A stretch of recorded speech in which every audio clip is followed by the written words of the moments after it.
It's quarterly budget time again, and I'm trying to convince the managers that we should upgrade the thin wire Ethernet in one of our remote offices.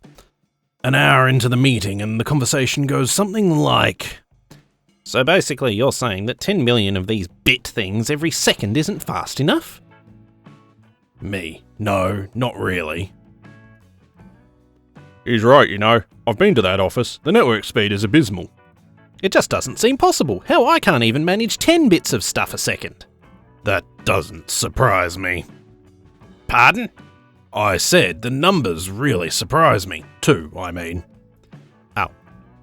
You see, when my predecessor put that net in, he did it on the cheap. All the devices were connected to the same piece of net.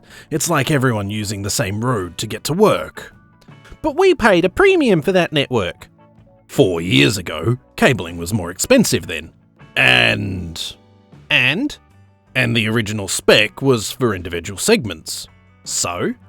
Well, basically, everyone was supposed to have their own network road. What happened? Well, it was probably a combination of financial and distribution considerations. Meaning? He daisy-chained one segment through all of the offices, sold the remaining cable off and charged you through the nose for labour. Really? Yes, it happens with the less reputable network engineers. I find this all extremely hard to believe. There must be some mistake. He assured me that it had been done.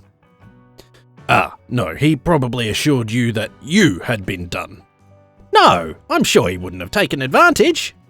I see. What money was he earning back then? $7.50 an hour? And the car he drove? Mercedes convertible. And how did he dress? Nicely, Italian suits. Are things becoming a little clearer? You mean to say... I do. He did. How bad is this? At the time, it wasn't bad, but with all client server upgrades, staff are wasting valuable time waiting for networks. What should we do then? Well, as you see in front of you, I'm recommending UTP to the desktop, Cat5 so that we can upgrade to ATM when it becomes a more widespread and viable technology, and this will save you the expense of having to re-cable in a couple of years. I pause in my delivery to let their minds recover from acronym overload. How much will it cost? Well, it won't be cheap. However, if you look at the cost over 5 years, it's fairly small. If, of course, you accept that the cabling will be done out of hours by me and my pimply-faced youthful assistant at the standard double-time overtime rate. We could get a contractor in, but as you can see on the paper in front of you, it would be about 3 times as expensive and only slightly quicker that way. And given that we will have laid the cable and are likely to know more about it if problems occur in the future... We get your point.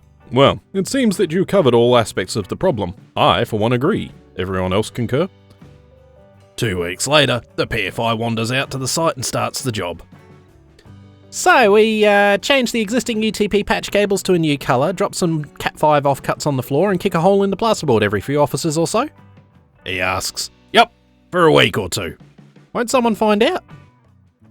Well, they would, if there was any documentation saying that there was Cat5 to the desktop here already, but unfortunately that information accidentally fell in the shredder this morning.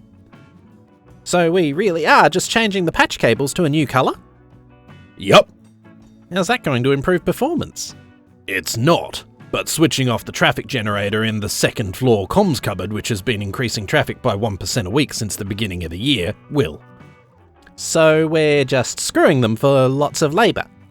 And those drums of premium Cat5, which have an excellent resale value. You bastard!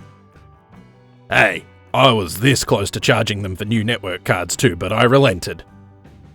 So that stuff about your predecessor was all lies? No, he did all that, just to some of the other offices. I had the cabling done here 2 years ago. Managers never remember.